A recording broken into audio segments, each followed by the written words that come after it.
Welcome to this introduction to the basic pedagogical principles behind Logos VU English courses. First of all, we would like to emphasize that this is not going to be a theoretical lecture on methodology. We would like to share a few thoughts about language learning.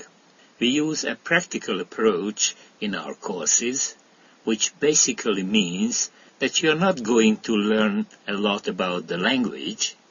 Much rather, you are going to listen to it, repeat what you hear, and then read and write it, which means practice and practice and practice. But what if I don't have a talent for learning another language? Well, there are only very few people who really cannot learn a new language. These are the ones who cannot speak their mother tongue either, because of serious mental or physical problems. On the whole, we can say that if you have been able to master your mother tongue, you have a great chance to be successful in learning English as well. But there are some criteria you have to match. First of all, you have to be a good communicator. Speaking a language is not the application of lots of rules, much rather it is performance. You have to act out what you speak, using gestures, mimic, body language, even playing with your voice. So if you are not yet a good communicator, use your language learning exercises to become one. Lots of people have bad memories of learning a foreign language at school. Forget about them and jump into this great adventure. You most probably failed in the past because your mindset and circumstances were not proper for language learning. Do your best to set up a more ideal framework for your learning now. You must have a positive approach to learning English and believe in your success. Without this, you won't be able to overcome all the difficulties and obstacles in the long process of learning. You must also trust the ones who guide you along the way. They are there to help you, not to annoy you. You should also have a clear goal before you. Without this, you will get nowhere. This is absolutely necessary when adults start learning a new language. So set a great goal before you and work on it continually. Don't let anything or anybody divert from it. But language learning also means a lot of efforts and sacrifice. You constantly have to pay the price in physical and mental efforts, financially, and most of all, you have to buy the time for learning. Language learning also must have preeminence in the order of things you do. Otherwise, you won't really be successful. You should learn joyfully, then the language will bring a lot of joy into your life. This way you will not only learn more effectively, but you will retain more. You should never give up developing all your skills for effective learning. This is more important than the absolute level of your intelligence. Now, I'm going to give you 11 areas where you should develop your skills for language learning. 1. Use every opportunity to listen to difficult texts. Even if you don't understand everything, fish for information. Make it a habit to take notes or mental notes. 2. Imitate what you hear. Follow the rhythm, intonation, stress, even accents. 3. Never get tired of oral drills. Understanding the language is not enough. The skill of reproducing basic sentence patterns needs a lot of practice. Tongue twisters might cause a lot of headache in the beginning, but later they bring forth much fruit. 4. Reading is much more than just decoding the series of letters in a sentence. It is active thinking and having a conversation with the text. It is also a way of following instructions and solving problems or making value judgments. All these faculties should be active while you are reading. 5. Spelling words is an important writing sub-skill in English, because there is such a great gap between the spoken and written language. Whenever you find a new word, spell it by looking at it, then repeat the spelling by visualizing the word. Finally, visualize it again while you write it down. This way you will learn the spelling of every new word with many of your senses. 6. When you hear something or read something, mobilize your imagination and take a mental photo or video clip of the event. This will highly enhance your memory. 7. Believe it or not, your memory is still in the making, so use every opportunity to develop it. You will be amazed how much you can improve it if you keep on training it by memorizing poetry, jokes, quotes of famous people, Bible verses, even whole passages. Well, everything you like. This will not only help you remember things that are useful for your everyday work, but will highly lessen the chance of getting old age Alzheimer's disease. 8.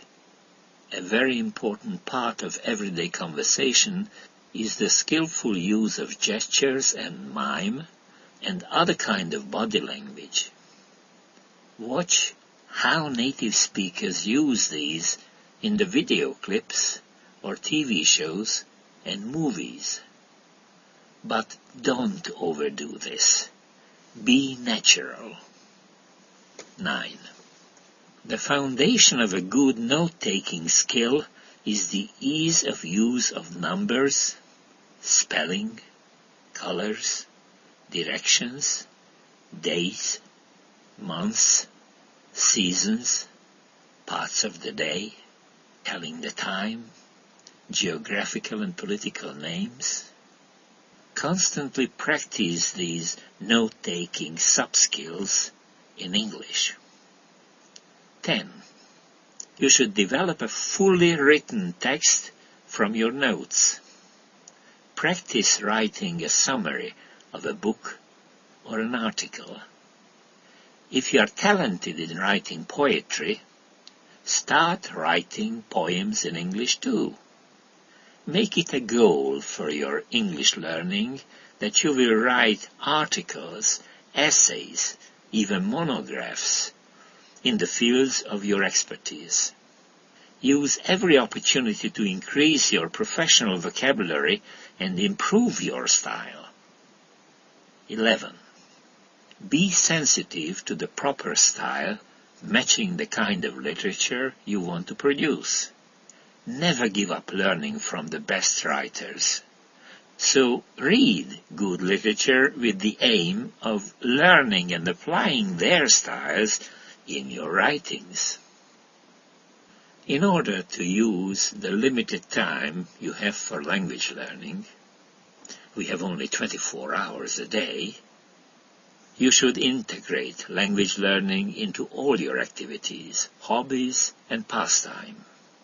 Finally, learning English gives you a great opportunity to learn lots of new things while practicing your different language skills. Make it a vital part of your lifelong learning program. It will not only be useful, but very interesting as well. So have a lot of fun and educate yourself for the glory of God.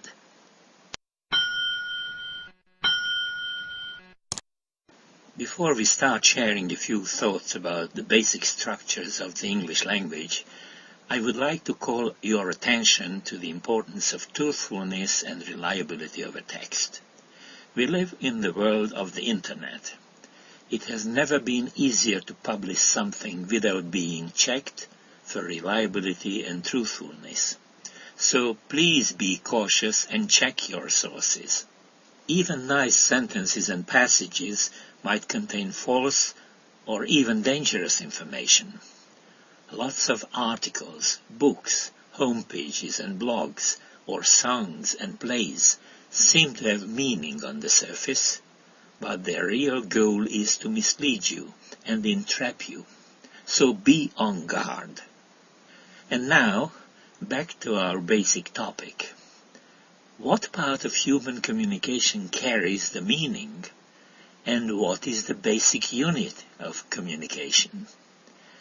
Traditional language learning thought it was the word that carried the basic information. But they were absolutely wrong. Sometimes a single idea is expressed by several words. It is especially true about the English language. There is hardly any conjugation and declination left in English. These are systems of word endings which would determine the grammatical function of a word in a sentence. So it is not the form of a word, but its place in the sentence that determines its function and also its meaning. So we should learn English in complete sentences and sentence patterns. Instead of learning isolated words, we should learn useful sentence forms. But instead of memorizing them, we learn to manipulate them as we change key words in these sentences to adapt them to our communication needs. But the final meaning of a sentence is determined by the context. I just want to give you one example. There are 2 Bible verses where you can read, "There is no God." It can be found in Psalm 14:1 and Psalm 53:1. Is it really true that the Bible states that there is no God? No, not at all. Because this sentence was taken out of context. Actually, this is the second part of a statement. The whole sentence would read, "The fool says in his heart, there is no God." Well, this changes the meaning of the quotation considerably. But the final meaning of this sentence is determined by the fact that it is taken from the Bible, the Word of God. Now let's see the structure of sentences. Well, the structure of a sentence is different in the oral form from the written one. Let's see the oral and written structure of the following sentence. "I wish I knew why you don't understand me." In the oral version, this complex sentence is broken into 3 parts along the sentence stresses. These are 1. I wish I knew. 2. Why you don't 3. Stand me. If we started learning the language from the written form, we would never be able to speak the way native speakers of English do. This again underlines the importance of listening and speaking before we start reading and writing. On the other hand, in the written version, we may break the same sentence into 2 main parts, because it is a complex sentence. The first part is the same as in the oral version, and it is the main clause. I wish I knew. The second part is the subordinate clause. Why you don't understand me? But you may also break this sentence into 10 words.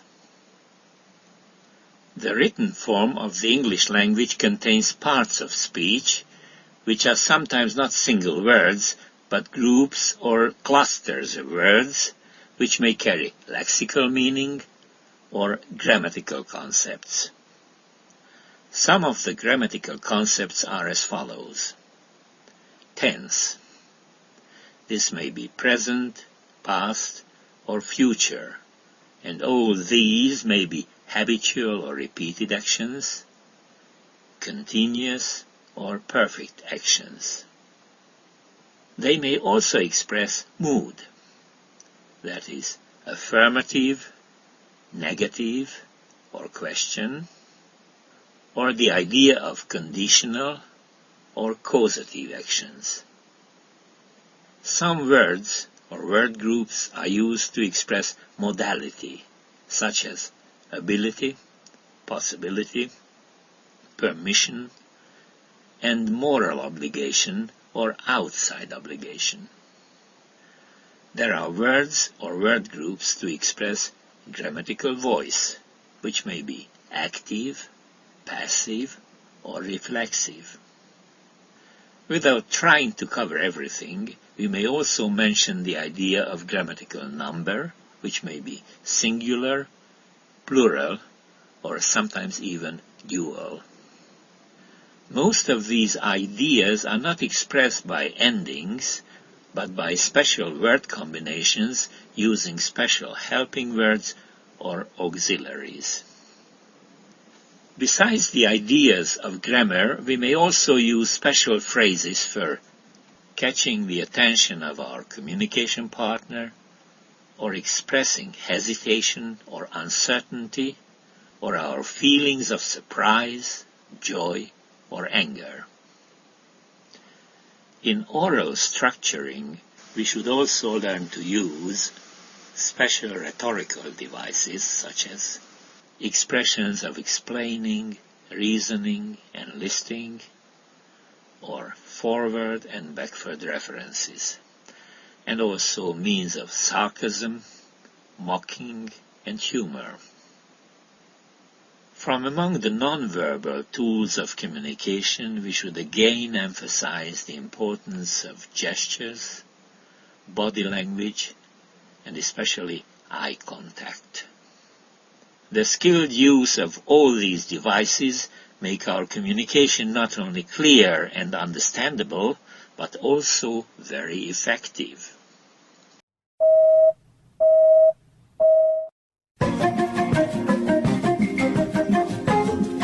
Thank you very much.